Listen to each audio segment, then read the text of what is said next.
Graça e paz, queridos, boa noite. Mais um dia aqui reunidos no Café e Ensino. E eu gostaria de começar esse estudo com uma oração, amém? Então feche os seus olhos.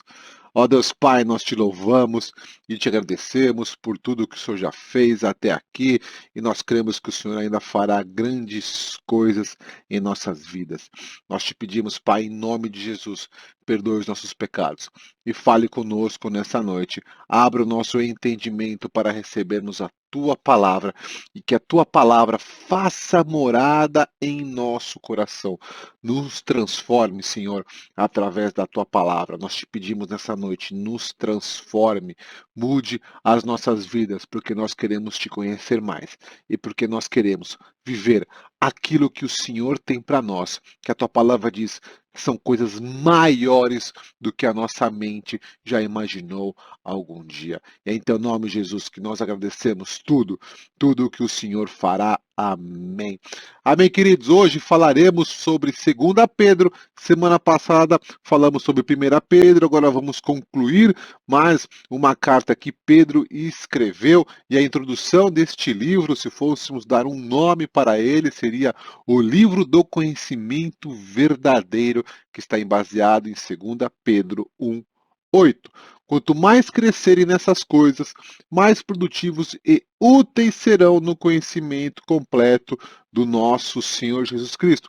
E aqui nós já vemos um pouco a importância de nós crescermos na sabedoria de Cristo, principalmente através da Bíblia, do estudo da palavra de Deus. Porque muitas pessoas constroem as suas vidas em conhecimentos que são falsos. E o conhecimento falso é inconstante, inconsistente, ou melhor dizendo, com a realidade de Deus. E o sucesso na vida é baseado no verdadeiro conhecimento. Vou repetir, o sucesso para a minha vida, o sucesso para a sua vida está baseado no verdadeiro conhecimento. E o que é esse verdadeiro conhecimento? Ou melhor, quem é que detém o verdadeiro conhecimento? O verdadeiro conhecimento é detido através de Deus.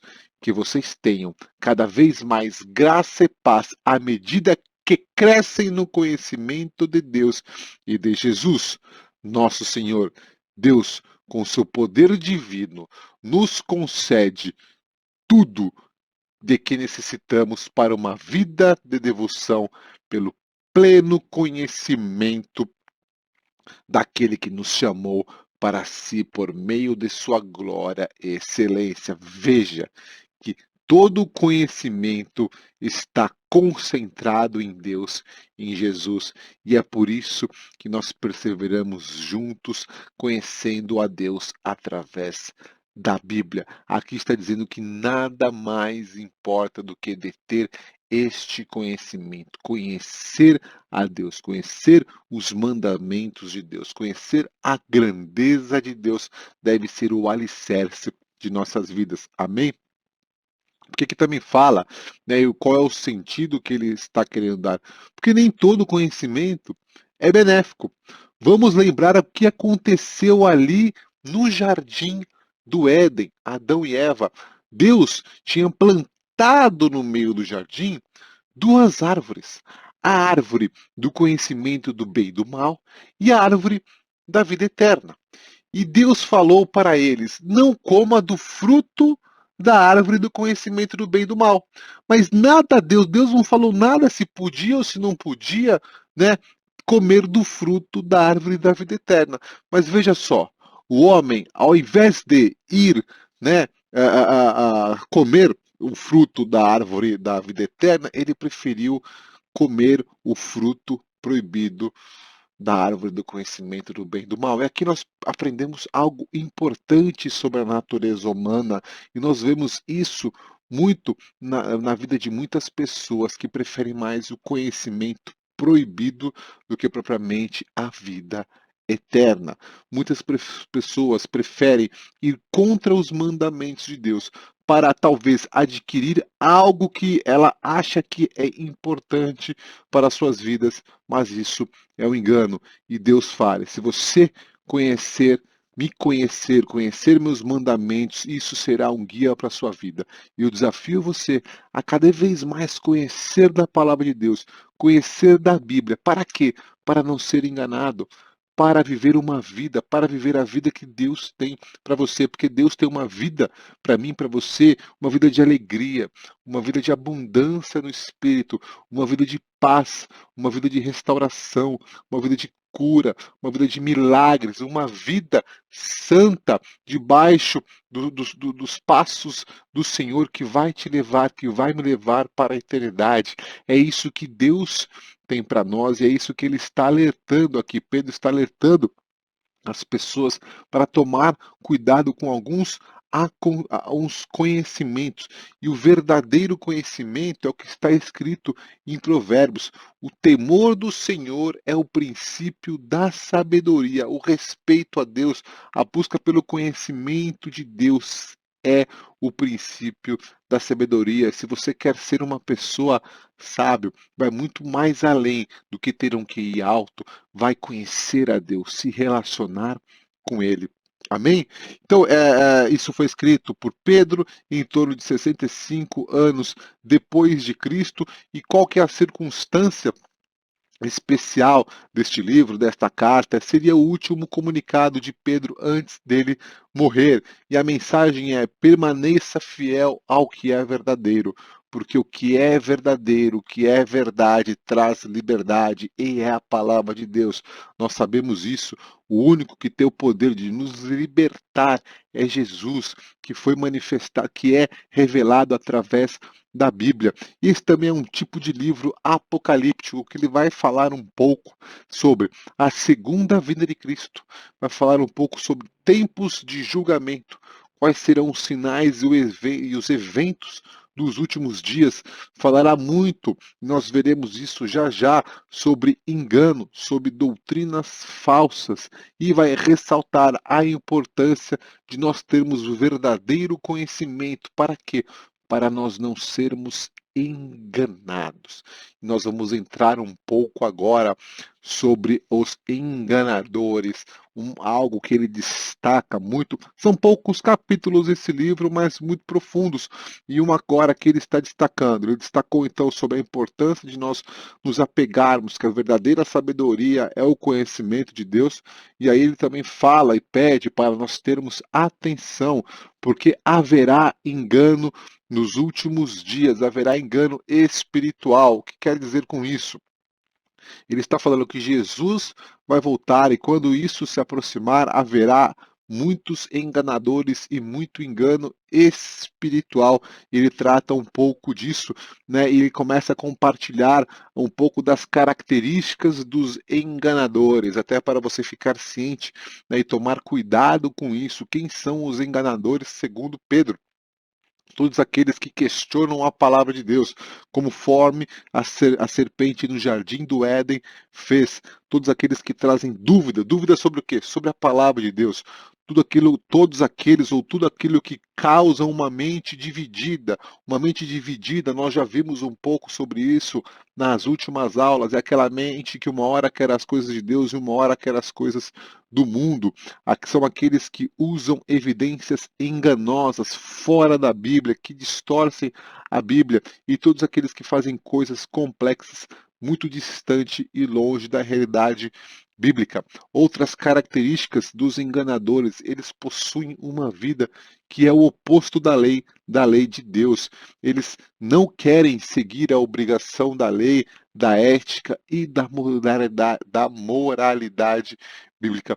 Eles mesmos, os enganadores, se colocam em posições mais importantes do que as autoridades, vivem a sua vida simplesmente através da sua vontade própria e eles rejeitam, eles atacam, eles não aceitam qualquer autoridade em suas vidas. Essas são as principais características de uns enganadores. Mas deixa eu te falar algo, tudo isso aqui é para nos alertar, para nós estarmos atentos espiritualmente sobre a ação do inimigo que vai acontecer para nos tentar tirar dos caminhos do Senhor. Mas a palavra de Deus diz que a luta não é contra homens, em si contra principados e potestades. Então essa luta é espiritual. O que eu quero dizer com isso? Se algum dia você esbarrar com algum enganador que pode tentar te tirar do caminho da verdade, de uma vida cristocêntrica, você não deve, vamos dizer assim, brigar com essa pessoa, mas tudo isso é vencido através de oração e de jejum, porque a nossa luta é espiritual. E o que nós temos que fazer para nós não sermos enganados e para nós não nos desviarmos dos caminhos de Deus, porque os enganadores vêm para nos desviarem do caminho de Deus. Conhecer a Bíblia. Você só vai você não será enganado se você conhecerá a verdade, porque os enganadores tentarão te ensinar doutrinas erradas. E se você conhecer a verdade, o que está escrito na Bíblia, você estará mais protegido deste engano. 2, uma vida de oração, uma vida de jejum. Você tem que tratar o seu lado espiritual com oração e com jejum. 3, obediência, obedecer à palavra de Deus. Não adianta só conhecer. Satanás conhecia muito, ele conhece a palavra de Deus, mas tem que obedecer. Obedecer. Se você é uma pessoa que você considera que você tem fé, a fé ela é obediente. E tudo isso vai nos deixar cada vez mais fortes, blindado contra os ataques dos inimigos. Alguns versos importantes aqui como mensagens finais da aula de hoje. Acima de tudo, quero alertá-los de que nos últimos dias surgirão escarnecedores que zombarão da verdade e seguirão os próprios desejos, dizendo: o que houve com a promessa que ele voltaria? Desde antes do tempo de nossos antepassados, tudo permanece igual como desde a criação do mundo.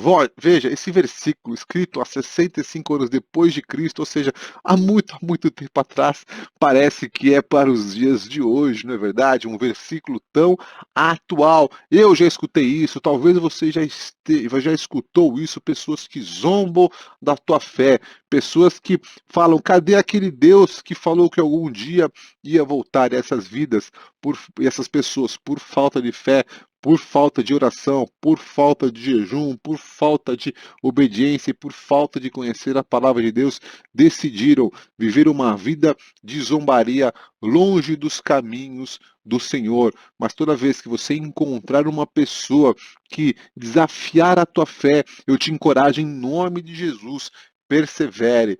Persevere, não fique irritado, não brigue com essa pessoa, persevere no caminho de Deus, porque Ele tem coisas maravilhosas para mim e para você. Amém? Outro verso importante. Logo, amados, não se esqueçam disso. Para o Senhor, um dia é como 1000 anos, e 1000 anos é como um dia. Na verdade, o Senhor não demora em cumprir sua promessa, como pensam alguns. Pelo contrário, ele é paciente por causa de vocês. Não deseja que ninguém seja destruído, mas que todos os seus se arrependam. Contudo, o dia do Senhor virá como um ladrão. Os céus desaparecerão como um terrível estrondo, e até os elementos serão consumidos pelo fogo, e a terra e tudo que nela há serão expostos. Veja só que importante. Esse verso está combatendo os escarnecedores, aqueles que zombam da nossa fé, daqueles que zombam, né, daquelas pessoas que acreditam que em Jesus vai voltar. Veja o que ele está dizendo aqui. Na verdade, o Senhor não demora em cumprir sua promessa. Então, Deus vai cumprir a promessa dele que está escrito na Bíblia. A promessa que Jesus vai voltar. Mas veja, a característica do nosso Deus de amor, do nosso Deus que é bom. Ele é paciente por causa de vocês. Ou seja, Deus aguarda a manifestação. Deus aguarda que as pessoas, a manifestação de seus filhos. Deus aguarda que as pessoas entreguem a vida deles para Cristo. E deixa eu dar um exemplo disso. Quando Deus pediu para Noé construir a arca. Noé demorou cerca de 120 anos para construir a arca. E neste período, a Bíblia diz que Noé era um pregador da justiça de Deus, ou seja, durante a construção da arca, Noé estava pregando a justiça. E o que é a justiça? Que Deus é bom, que Deus salva aqueles que se arrependem. Ou seja, durante a construção, Noé estava pregando que Deus amava as pessoas, que se elas se arrependessem, Deus daria a salvação. Então Deus diz que ele teve longanimidade durante esse período. Deus não simplesmente mandou descer o dilúvio e destruir tudo. Não, ele deu a chance, a opção para as pessoas se arrependerem. Nos períodos de Noé foi assim e é assim até a volta de Jesus Cristo. Deus está dando tempo para as pessoas se arrependerem. Deus é amor, Deus é bom, um Deus de longanimidade.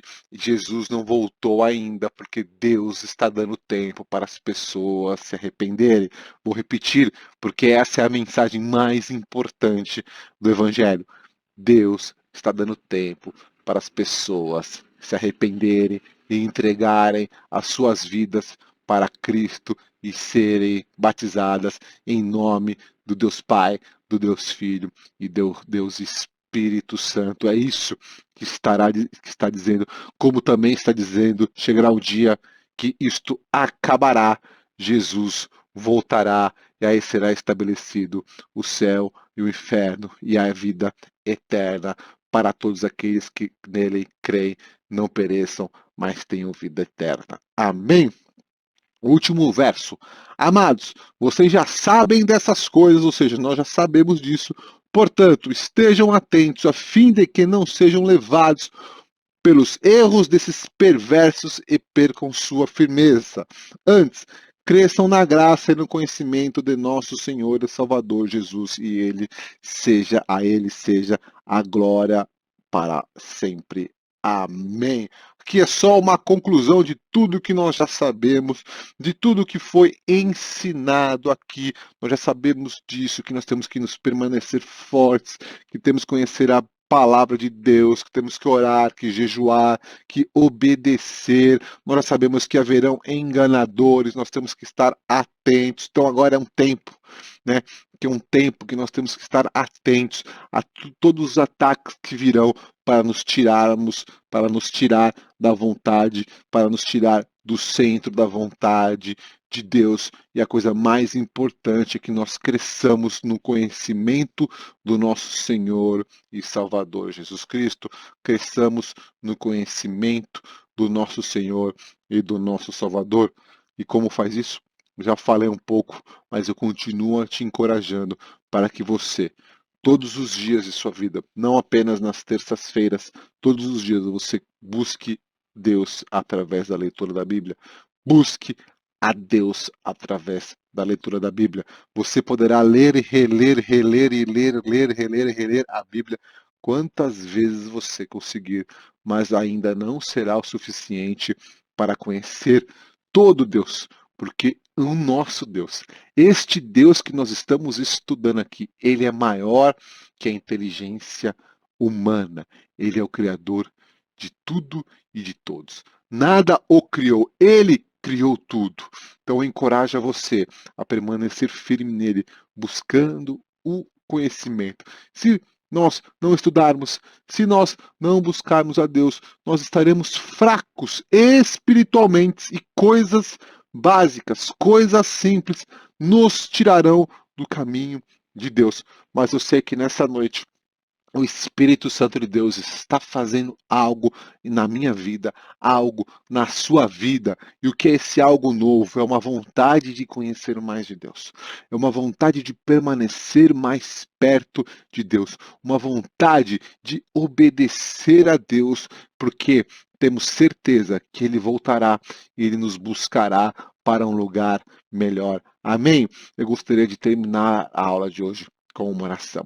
Ó Deus Pai, nós te pedimos, Deus, em nome de Jesus, Pai, que nada venha roubar a nossa atenção, que nada venha desviar os nossos olhos de Ti, meu Pai, em nome de Jesus, Deus, nos proteja de todo mal, nos proteja de todo ensino errado, Espírito Santo de Deus, pedimos a Tua ajuda nessa noite para que os nossos ouvidos e olhos espirituais estejam atentos a qualquer falsa doutrina, a qualquer falso ensinamento que vá tentar nos tirar dos caminhos do Senhor. Meu Pai, eu também lhe peço, Deus, em nome de Jesus, proteja a saúde de todos que estão aqui reunidos, proteja as finanças, proteja as famílias, as crianças, as pessoas mais velhas, todos, protejam todos os teus filhos que estão reunidos aqui e que todos possam nessa noite receber algo novo de ti, meu Pai, e nos ajude a perseverar nos teus caminhos. É em teu nome, ó Senhor Jesus, que nós oramos e agradecemos. Amém. Amém, queridos. Deus abençoe e até a próxima aula. Persevere, cuidado com os enganadores e você perseverando no caminho dele, Deus dará a vitória. Amém.